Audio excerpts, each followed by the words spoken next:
Hello, c'est Émilie, je suis épanouisseuse de business et je suis projector. Je suis là pour te guider vers ton expansion. Aujourd'hui, j'avais envie de te parler du thème du fait de se sentir dans le flou, de se sentir perdu avec son business. Parce que moi, en ce moment, j'ai l'impression que ça revient régulièrement à moi, ces phases de flou. Comme si à un moment donné, tout me paraissait clair et à d'autres moments, non. Donc j'avais envie de te partager dans cet épisode ma vision. Et bien sûr, je te donne mes tips pour te guider quand tu es dans ces moments-là, quand tu es dans ces phases de flou, quand tu te sens perdu avec ton business. Je pense déjà que le premier point important à conscientiser, c'est que c'est ok de ressentir ça dans son business. Clairement, ça nous arrive à tous pour moi.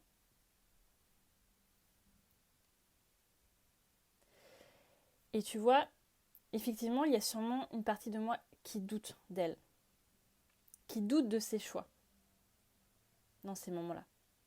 Mais je sais aussi qu'il y a une partie de moi qui est en pleine expansion.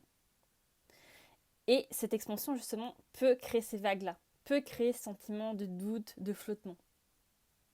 C'est d'ailleurs ce que je te racontais déjà dans mon épisode, où je te parlais de l'ancienne moi et de la nouvelle moi.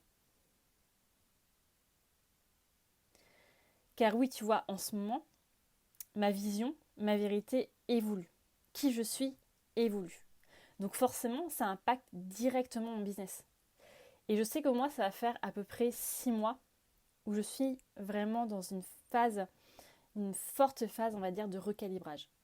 Et quand je dis recalibrage, il s'agit vraiment de tout ce qui est ma façon de penser, ma compréhension du monde, mon mode de fonctionnement. J'apprends vraiment à mieux me connaître, à mieux savoir pourquoi je réagis de telle manière, à comprendre comment le monde, les autres m'influencent Et pour moi, c'est en réalité comme une renaissance, comme si je découvrais enfin la personne que je suis au fond de moi. Donc bien sûr, tu vois, mon business est en mouvement. Ça paraît logique. C'est plus compliqué pour lui de se stabiliser, car moi, je bouge beaucoup. Et pareil, les clientes que j'ai attirées il y a 6 mois ne sont plus les mêmes aujourd'hui. Et je pense que ça, tu vois, c'est hyper important de le reconnaître. C'est ok, tu évolues, ton business évolue. Donc c'est accepter finalement ce changement. Accepter aussi de ne plus travailler avec les mêmes personnes. Et si je te parle de ça, c'est que forcément je le vis. Donc je te donne cet exemple-là. Et pour moi, ce qui s'est passé, c'est que je n'ai plus envie d'attirer des clientes qui pensent uniquement à faire X euros de chiffre d'affaires. Et c'est vrai que je vois pas mal d'entrepreneuses qui utilisent cet argument de vente, cet argument marketing dans leur communication. Donc là, c'est leur choix. Et pour moi, elles vont attirer les personnes qui sont focus là-dessus. Mais moi, ce n'est plus ce genre de cliente, en tout cas, que j'ai envie d'attirer. Alors, bien sûr, on n'est pas là pour faire du bénévolat. On est là pour vivre dans l'abondance. Je suis complètement d'accord. Et bien sûr que tous mes accompagnements vont influer sur ton chiffre d'affaires. Mais c'est pas pour moi la priorité. C'est pas là où j'axe déjà ma communication. Et c'est pas là-dessus non plus où j'axe mon accompagnement. Moi, j'ai revu finalement mes priorités. Qu'est-ce qui était important pour moi? Qu'est-ce qui était important pour mon business? Et bien sûr que moi aussi, à un moment donné, j'ai été vraiment focalisée sur faire du chiffre d'affaires. Mais pour moi, c'est comme oublier le plus important et s'oublier soi potentiellement. Et comme par hasard, c'est là que le terme épanouisseuse de business est venu à moi. Et c'est maintenant le terme que j'utilise pour parler de moi, donc que ce soit sur mes réseaux sociaux et pour ce podcast. Mais tu vois, pour moi, on est vraiment là pour créer des business authentiques, des business conscients où on s'épanouit. On est là justement pour montrer notre unicité, montrer nos dons, nos zones de génie. Et on n'est pas là pour faire du copier-coller, on n'est pas là pour avoir un business qui nous ennuie, où on va à reculons. On est là pour avoir un business aussi qui soutient la vie qu'on a envie d'avoir. Par exemple, si j'ai envie d'avoir du temps pour mes amis, pour ma famille, ou tout simplement pour une passion. c'est vraiment pour moi notre business qui est à notre service. Et on le construit de telle manière qu'il soit à notre service. Et pour moi, on est clairement là pour kiffer notre vie. Et notre business sert aussi à ça. Donc ça passe par forcément te connaître toi, connaître ce que tu veux en fait. Et donc ça passe par qui tu es, qui tu incarnes. Et moi, c'est tout ça que j'ai choisi en tout cas d'aborder dans mes accompagnements. Autre point que je voulais aborder, c'est de prendre conscience aussi que le fait d'avoir des doutes, le fait de se sentir perdu, ça fait partie de notre processus d'évolution, de notre processus d'expansion. En fait, parfois, on a besoin de douter de tout, de remettre en question notre business pour justement observer ce qui a besoin d'évoluer.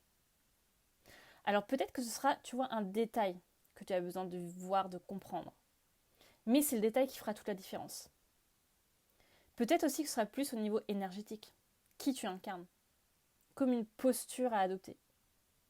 Peut-être aussi que c'est tout simplement augmenter tes prix. Peut-être aussi que c'est une offre que tu dois arrêter, car tu sens de la lourdeur, de la fatigue avec elle. Et peut-être aussi que ton entreprise a besoin de changements profonds, de grands changements, pour s'adapter à qui tu es aujourd'hui. Comme par exemple revoir ta stratégie, revoir tes offres pour qu'ils correspondent à qui tu es aujourd'hui. J'insiste bien sur le aujourd'hui. Mais clairement, ces moments de doute, de confusion, de flou, cela peut être plein de choses qui ont besoin d'être mises en lumière. Mais tu vois, rien que là, en m'écoutant, j'en suis sûre que tu as déjà eu des pistes, des choses qui sont venues à ton esprit.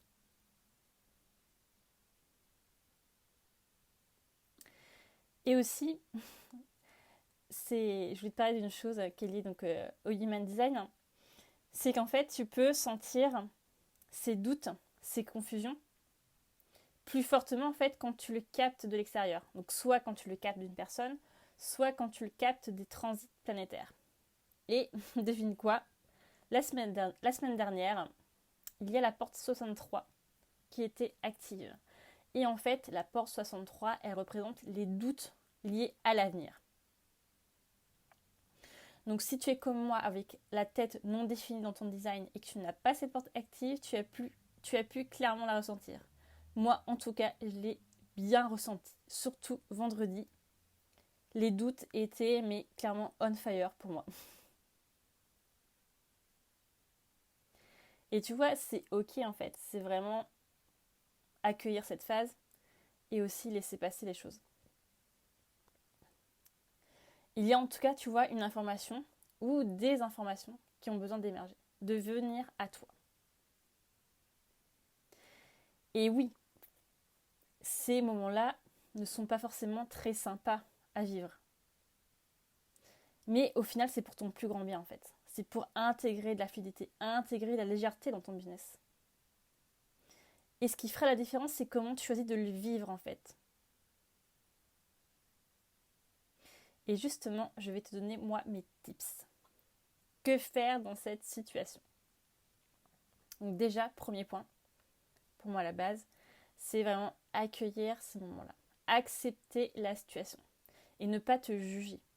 Pour rester dans l'amour de soi, dans la douceur. Prends du temps aussi pour toi. Et laisse la clarté venir à toi. Tu n'as pas à forcer les choses. C'est vraiment avoir confiance en fait que la clarté arrivera d'elle-même. Tu n'as pas besoin en fait de te faire des nœuds dans le cerveau.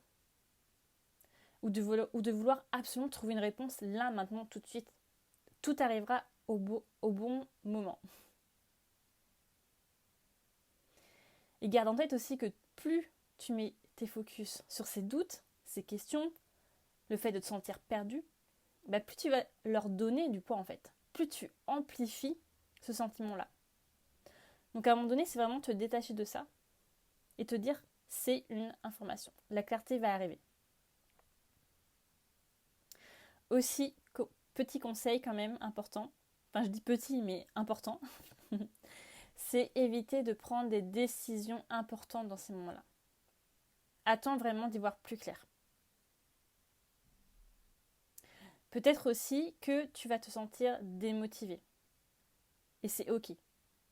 J'ai envie de te dire, c'est même normal. Mais en tout cas, pour moi, même si tu es démotivé, tu n'es pas non plus obligé de tomber dans les extrêmes. En mode, je coupe tout, je mets mon business en stand-by et ciao, tu vois. Tu peux justement en profiter en fait pour parler de ce qui t'arrive. Mais bien sûr, c'est ok. Si tu as envie de moins publier, de te mettre en retrait, fais-le. Et là, bien sûr, suis ton autorité Human Design. C'est elle qui te guide. Mais en tout cas, voilà, ne te sers pas de ça comme excuse en mode je tombe dans l'inaction. Ce n'est pas car tu es dans le flou, car tu te sens perdu, que tu dois tout couper avec ton business, que tu dois couper le flux en cours.